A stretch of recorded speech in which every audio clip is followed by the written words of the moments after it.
Okay, so I have scenario 2. It's the emergency response. I'm working with the 451P, so I will walk you through the checklist to get this started.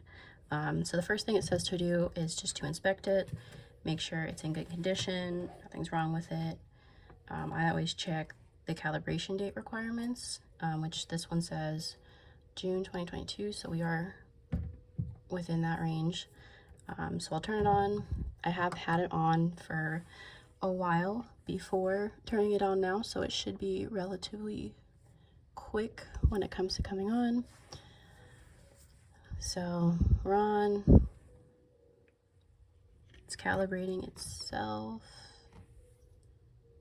and getting situated with the current environment. So I always like to note what it's reading, and I'll usually write that down as the background that I have in the office. So we're sitting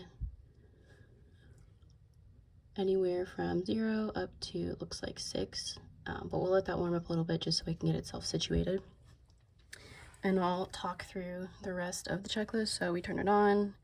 We didn't have any low battery displays, so we're good there. It went through its check-in displays, and then we are currently letting it warm up. And we'll let it warm up for a full minute before we actually go through the rest of this. And you don't want to bump it too much because it's a little sensitive.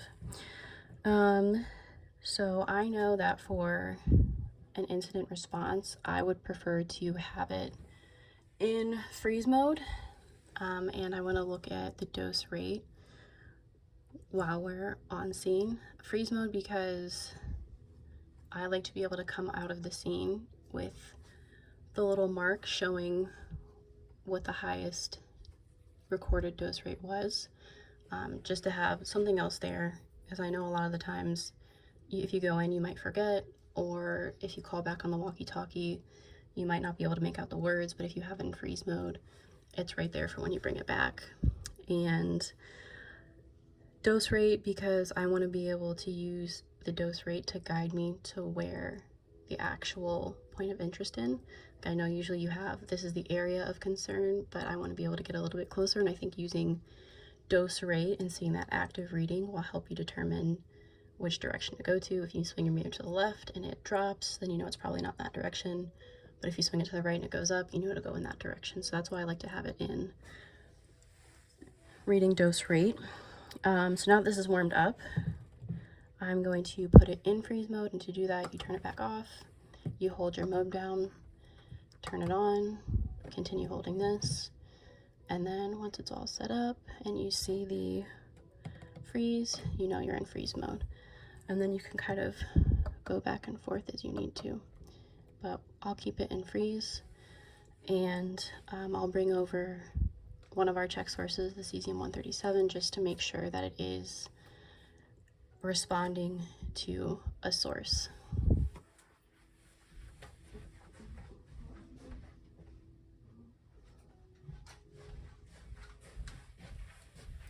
Okay, so I have the source in my left hand, so I'll move this over a little bit.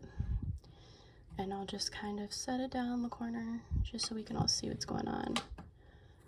So this is our cesium-137. And what I'll do is slowly, it's already starting to climb a little bit. I'll slowly take it towards the source just to see if it jumps. And I do notice the jump. And I'll take it away. And one of the other things I'm looking for is the line showing the maximum dose rate that we came into contact with, so we can see it was a little bit under 100. So that means that freeze mode is working, and then I'll open this up just to check it out. Maybe I will.